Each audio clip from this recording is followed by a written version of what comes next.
Hi, this is Mike Hersey, and welcome back to Corrupt Science and Medicine.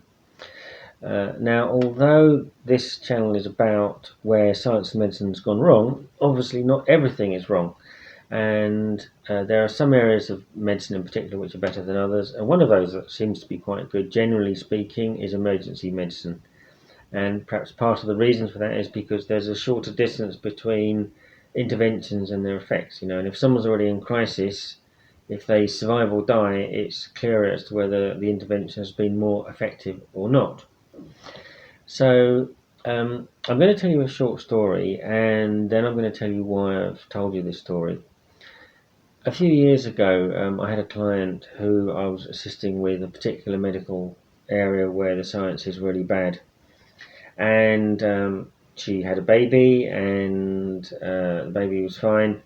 And then about 6 weeks later, we were guests on a radio show together, talking about her situation. And then after the show, I particularly remember her saying, I feel so tired. And it really struck me that the level of tiredness she seemed to be referring to was far greater than she would normally expect, having just had a baby. She'd had a baby previously, so she knew what to expect.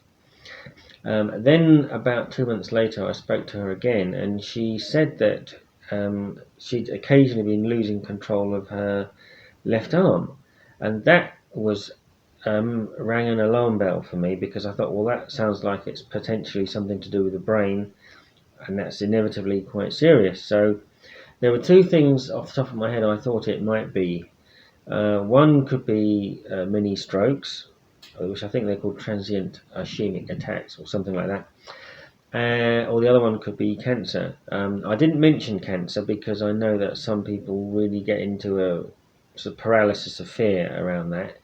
But I did tell her a story about a former colleague of mine who she found that she was occasionally losing control of one of her eyeballs, and her doctor quickly identified it was a pill she was on, and so she had to come off the pill, and that solved the problem. And so that had a good ending. So I told her that story, and I really urged her to at least get to find out what it was. But because of the other issue, she'd lost faith in medicine really completely. Rather than recognizing it was not perfect, she basically rejected medicine, and she thought, oh no, I'll detoxify and some nutrition things. And I said, I don't think that's going to cut it, to be honest. And in particular, she thought it was a drug that, by agreement with the court, she'd taken to dry up her breast milk after she'd given birth, which had the effect of shutting down blood vessels, and she thought it might be that. And I said, well, I don't think it is likely to be that, because that was too long ago by now. I think if it was going to have that effect, it would have had that effect more likely at the time when you were taking it. So she didn't get any medical advice on that. And I spoke to her 2 or 3 more times over the next couple of months, and she still wouldn't.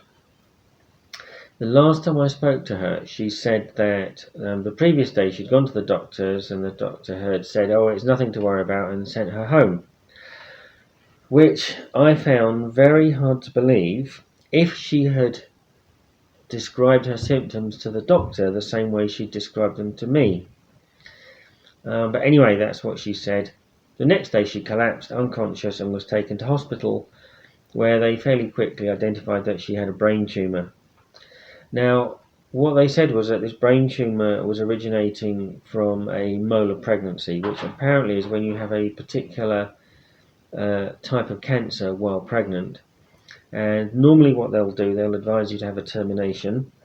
Then they'll operate on the cancer, which you'll normally recover from, and then you still stand apparently about a 50% chance of having a child again. But for whatever reason, they hadn't picked this up, and it had now progressed to a brain tumour. So they had to do an emergency operation. And tragically, this left her very severely incapacitated.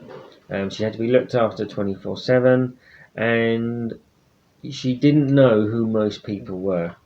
So, for example, when her, I think it was her cousin, brought her own baby in, She said, "Oh, have you had a baby?"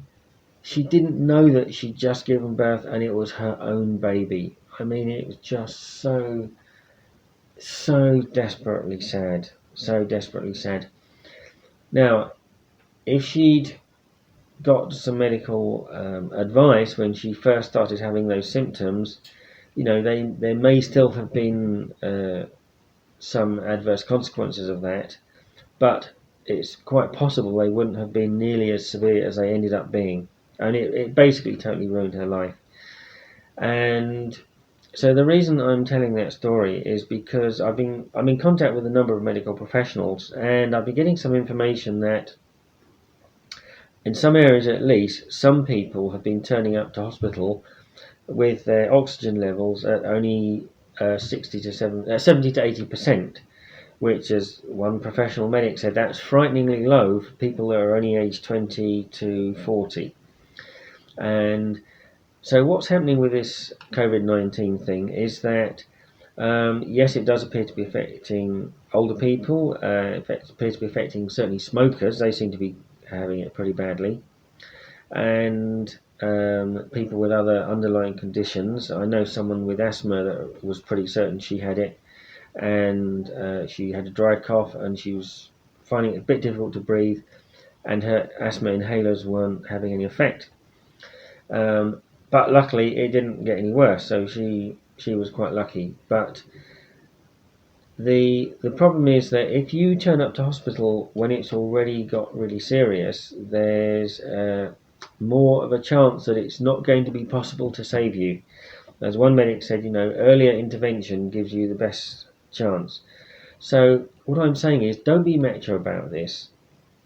There are certain symptoms and things which you should get an opinion about, because they can indicate something potentially serious, or they can accelerate to something very serious very quickly.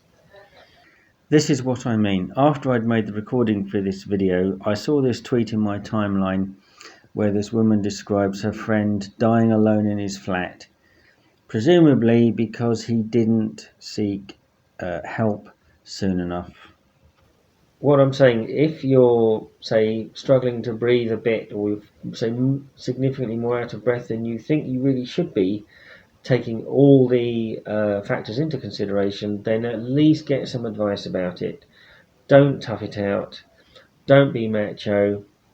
Get some advice. It might be they say, "Oh, you haven't got COVID-19. What you actually need is a quadruple heart bypass. Here's some pills for the time being. We'll come back to you when we've dealt with the current crisis." That may not be what you want to hear, but it might still save your life in the long run. So look after yourselves. This could indicate something potentially really serious. Please, bleeding dogs. And they open the door themselves to get in.